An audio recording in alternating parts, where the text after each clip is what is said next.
Good morning. इस video में हम लर्न करेंगे कि EHRMS के थ्रू एलटीसी के लिए किस तरह से अप्लाई करना है। तो सबसे पहले आप अपना परीक्षा लॉगिन कर लीजिए। thereafter आप EHRMS पे क्लिक कीजिए। EHRMS पे क्लिक करने के बाद इस इंटरफेस में एम्प्लॉय सर्विसेज में आपको मिलेगा एलटीसी, आप वहां क्लिक कर लीजिए। तो बेसिकली एलटीसी जब भी आप अप्लाई करना चाहते हैं, आप सबसे पहले दो डिटेल्स वेरीफाई कर लीजिए कि आपका होम क्वार्टर सही रिफ्लेक्ट हो रहा है या नहीं हो रहा है।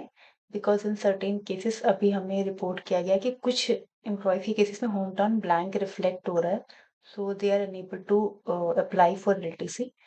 तो अगर आपका होम टाउन रिफ्लेक्ट नहीं हो रहा है तो you request your nodal officer कि वो आपका होम टाउन अपडेट कर दे as per the service book available with them. Nodal officer के पास पावर है कि वो आपका होम टाउन अपडेट कर सकता है। And the second thing is आप लीव इनकैशमेंट पे क्लिक कीजिए and then you see whether your basic pay is correct और नॉट। अगर आपकी बेसिक पे सही नहीं है तो सबसे पहले आप अपनी प्रोफाइल में इस राइट हैंड में जो भी आपका नेम का एक आइकन रिफ्लेक्ट हो रहा हो, वहां से आप माई प्रोफाइल में क्लिक करके आप अपनी सर्विस डिटेल्स में अपनी बेसिक पे चेक कर लीजिए। अगर आपकी बेसिक पे यहाँ पर सही रिफ्लेक्ट नहीं हो रही है तो इसका मतलब है कि आपको अपनी प्रोफाइल को अपडेट करना होगा। सबसे पहले प्रोफाइल अपडेट करने के लिए प्रोसीजर बहुत सिंपल है। आप यहाँ पे अपनी जो भी एग्जैक्ट बेसिक पे है एज ऑन डेट वो फिलअप कर दीजिए एंड पे इफेक्टिव डेट फिलअप कर दीजिए, और इवेंट क्या है, वेदर प्रमोशन है या एनुअल इंक्रीमेंट है, वो आप यहाँ पे सेलेक्ट करके and then you save as draft and then आप ये कंटिन्यूसली सेव एज ड्राफ्ट करके then you submit the application to your nodal officer. जब आप यहाँ से अपनी प्रोफाइल में बेसिक पे को अपडेट करेंगे सबमिट करने के बाद, तो वो नोडल ऑफिसर के पास रिक्वेस्ट जाएगी। The nodal officer will approve the request as per the after verifying the details from record service record available with them।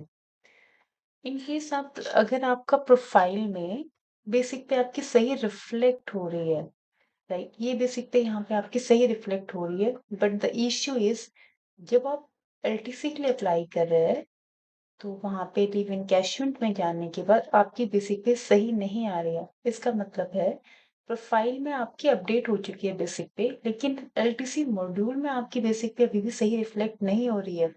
तो उस केस में आपको सर्विस सपोर्ट पे क्लिक करके रेज इश्यू करना है। मैंने भी यही किया था कि मेरी बेसिक पे रिफ्लेक्ट नहीं हो रही थी सही, तो मैंने भी पहले इश्यू रेज करके और अपनी यहाँ पे बेसिक पे को एलटीसी मॉड्यूल में सही करवाया था। तो उसके लिए प्रोसीजर है कि आप मॉड्यूल में क्लिक कीजिए, एलटीसी सेलेक्ट कीजिए, सब्जेक्ट में लिख दीजिए basic pay is not reflecting correctly. Then attachment में बेसिकली जो भी एक ऑर्डर निकला होगा जिससे आपकी बेसिक पे ये होगी, एनुअल इंक्रीमेंट का ऑर्डर होगा या फिर अगर प्रमोशन हुआ है तो प्रमोशन का ऑर्डर होगा, वो अटैचमेंट आप यहाँ पे अपलोड कर सकते हैं। देन आप रीजन में लिख सकते हैं कि माई as per my profile my basic pay is this much, however in LTC module it is not reflecting correctly, accordingly request is you are requested to correct it। Then आप उसे submit कर सकते हैं। नाउ लेट्स सपोज कि आपकी दोनों ही details सही reflect हो रही है, that is your basic pay as well as your home town. तो उस केस में अब आप एलटीसी के लिए अप्लाई कर सकते हैं। तो आपका होम टाउन भी सही रिफ्लेक्ट हो रहा है और आप लीव इनकैशमेंट के लिए जब सेलेक्ट कर रहे हैं तो your basic pay is also reflecting correctly. तो अब आप प्रोसीड कर सकते हैं अप्लाई एलटीसी के लिए। सबसे पहले आपको आपका हेडक्वार्टर फिलअप करना है जो आप न्यू दिल्ली फिलअप कर सकते हैं। Nearest railway station to your home town basically आपको यहाँ पे फिलअप करना है इस पॉइंट पर। Then date from which residing in your home town वो आपको यहाँ फिलअप करनी है। अगर आपको किसी भी पॉइंट में इश्यू हो तो आप ऐसे जो आई करके आइकन बना हुआ है आप वहाँ पे क्लिक कर सकते हैं and that will give a detailed version of the point जो आपको वहाँ पे फिलअप करना है। यहाँ पे लिखा है indicate the date from which you are residing in the home town, तो वो आप यहाँ पे फिलअप कर दीजिए। Then LTC propose to avail full home. For example आप अपने सेल्फ के लिए लेना चाहते हैं या अपने स्पाउस के लिए भी, साथ में जो भी आपके पेरेंट्स हैं, डॉटर है, जिनके लिए आप अवेल करना चाहते हो आप एक एक करके सेलेक्ट कर सकते हैं। मैंने सबसे पहले इनको किया फिर इनको किया। इन the same way you can select all the person जिनके लिए आप एलटीसी अवेल करना चाहते हैं। With the leave recommended section में यस करेंगे तो आपको इसके आगे फिर ऑप्शन मिलेगा कि आप कौन से पीरियड में बेसिकली एलटीसी अवेल करना चाहते हैं। तो जब आपकी लीव सैंक्शन हो जाएगी बेसिकली, तो वही पर्टिकुलर लीव जो आपकी सैंक्शन हो चुकी है, वही आपको सेलेक्ट करके ड्रॉप डाउन से ऑप्शन मिलेगा कि इस वाले लीव के दौरान आप एलटीसी अवेल करना चाहते हैं, तो आप उस पर्टिकुलर लीव को यहाँ से सेलेक्ट कर सकते हैं। Then LTC availed by spouse आप यहाँ पे नो कर दीजिए, बिकॉज अगर बोथ ही दोनों एम्प्लॉय और स्पाउस दोनों ही गवर्नमेंट सर्विस में है, तो उनमें से सिर्फ एक ही एलटीसी अप्लाई कर सकता है। तो आपके स्पाउस ने नहीं की है तभी आप अप्लाई कर सकते हैं, तो इसलिए आपको यहाँ पे एलटीसी अवेल्ड बाय स्पाउस पे नो करना है। Then type of LTC, whether it is home town, anywhere India या in lieu of home town, आप सेलेक्ट कर लीजिए। देन स्टेट आप सेलेक्ट कर दीजिए जहाँ पे आप जाना चाहते हैं। डिस्ट्रिक्ट सेलेक्ट कर लीजिए जो आप प्लेस विजिट करना चाह रहे हैं। प्लेस ऑफ विजिट लिख दीजिए यहाँ पे। डेट ऑफ ऑनवर्ड जर्नी आपको यहाँ पे फिलअप करनी है and date of return journey आपको इसमें फिलअप करनी है। देन ट्रांसपोर्ट डिटेल आपको फिलअप करनी है। फॉर एग्जाम्पल एयर से है, देन क्लास ऑफ ट्रांसपोर्ट जो भी आपकी वो फिलअप कर दीजिए। फॉर एग्जाम्पल आफ्टर एयर आपको कुछ डिस्टेंस जो है वो ट्रेन से भी ट्रैवल करना है, तो you select the train and then in the same way you can again add. तो इस तरह से आपको अपनी पूरी ट्रांसपोर्ट डिटेल फिलअप करनी है इसमें। देन लीव इनकैशमेंट, यस आपने सेलेक्ट किया हुआ है। बेसिक पे आपकी सही रिफ्लेक्ट हो रही है। कितने नंबर ऑफ लीव्स को आप इनकैश कराना चाहते हो, जैसे कि एक टाइम पर मैक्सिमम 10 डेज को इनकैश किया जा सकता है, तो आप उनमें से जितने भी आप लीव को इनकैश कराना चाहते हैं वो सेलेक्ट कर लीजिए। इसमें बेसिकली एक बार एक एम्प्लॉय ने यहाँ पे 8 सेलेक्ट करके हमें सबमिट कर दिया था, बिकॉज नंबर ऑफ लीव्स उसे लगा था कि कितनी लीव्स वो यहाँ पे अवेल कर रहा है बेसिकली लीव रिकमेंडेड और सैंक्शन में। फॉर एग्जांपल 8 डेज की मैं लीव ले रही हूँ अवेल करके मैं एलटीसी जा रही हूँ, तो उन्होंने सोचा कि शायद यहाँ पे भी नंबर ऑफ लीव्स में हमें वही नंबर ऑफ लीव्स फिलअप करनी है, बट ये वो नहीं है। ये है कि आप कितने नंबर ऑफ लीव्स को इन कैश कराना चाहते हो, तो वो आप यहाँ पे फिलअप कर दीजिए। देन आपका DA at the rate of 58% यहाँ पे रिफ्लेक्ट होना चाहिए। ये आप एक बार चेक कर लीजिए, अगर ये 58% नहीं अभी रिफ्लेक्ट हो रहा है, तो you can request your nodal officer to update the DA rate to 58%। Then आपका इनकैशमेंट जो भी बनेगा वो यहाँ पे रिफ्लेक्ट होने लगेगा। अगर आप एलटीसी एडवांस लेना चाहते हैं तो आप यहाँ पे यस सेलेक्ट कर दीजिए। देन आपका एम्प्लॉयमेंट स्टेटस विद परमानेंट या टेम्परेरी आप सेलेक्ट कर लीजिए। विद ये परमानेंट कर देते हैं, तो डिस्टेंस फ्रॉम पोस्टिंग प्लेस, तो दिस इज सेइंग कि distance from Delhi to place of visit by shortest root.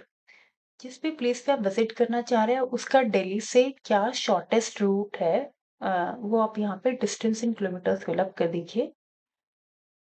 आप इससे भी देख सकते हैं इस आइकन पे क्लिक करके कि इसमें डिटेल्ड एक क्राइटेरिया मिल जाएगा कि हमें यहाँ पे फिलअप क्या करना है। बेसिकली किलोमीटर्स में हमें शॉर्टेस्ट रूट फिलअप करना है।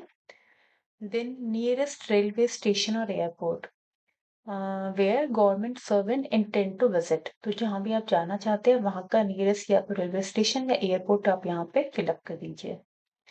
Fair for to and fro of the visit, तो आपका आने और जाने में जितना भी खर्चा होने वाला है वो आपको अमाउंट टेंटेटिव यहाँ पे फिलअप कर देना है। Then amount of advance required 90% amount तक आप एडवांस ले सकते हैं।